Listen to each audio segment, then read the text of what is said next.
নমস্কাৰ বন্ধু-বান্ধৱীসকল। আজি মই আহিবলগীয়া এডিআৰই এক্সামৰ বাবে 2023-24 বৰ্ষৰ গুৰুত্বপূৰ্ণ এৱাৰ্ডখিনি কোনে কোনে পাইছিল সেইখিনি ডিছকাশ্যন কৰিব লৈছোঁ।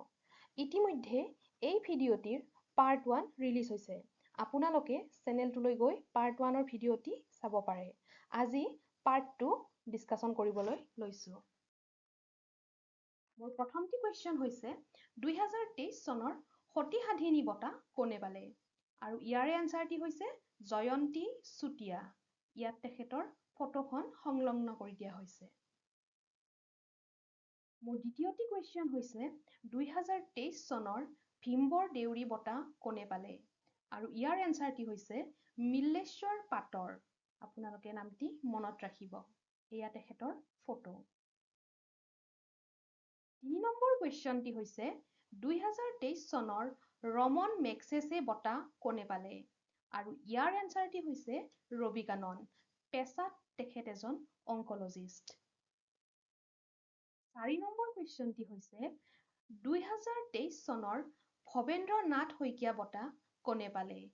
আৰু ইয়াৰ এনচাৰটি হৈছে আমাৰ সকলোৰে মৰমৰ অসমীয়া চিনেমা জগতৰ অভিনেতা অৰুণ নাথ। 5 নম্বৰ কুৱেশ্যনটি হৈছে 2023 চনৰ প্ৰতিমা বৰুৱা বঁটা কোনে পালে? আৰু ইয়াৰ এনচাৰটি হৈছে ৰহেন্দ্ৰ নাথ ব্ৰহ্ম। 6 নম্বৰ কুৱেশ্যনটি হৈছে 2023 চনৰ উপেন্দ্ৰ নাথ ব্ৰহ্ম বঁটা কোনে পালে? ইয়াৰ এনচাৰটি হৈছে সোনম ৱাংচুক। এখেত 3 ইডিয়টছৰ যিটো আমিৰ খানে ৰোল প্লে কৰিছিলে, এখেতৰ জীৱনৰ আধাৰত সেই ৰোলটো নিৰ্মাণ হোৱা বুলি কোৱা হয়।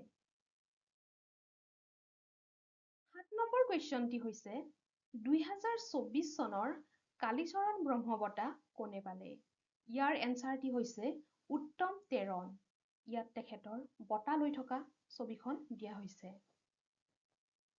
8 নম্বৰ কুৱেশ্যনটি হৈছে 2023 চনৰ গোপীনাথ বৰদলৈ বঁটা কোনে পালে? ইয়াৰ এনচাৰটি হৈছে ধীৰেন্দ্ৰ নাথ চক্ৰৱৰ্তী।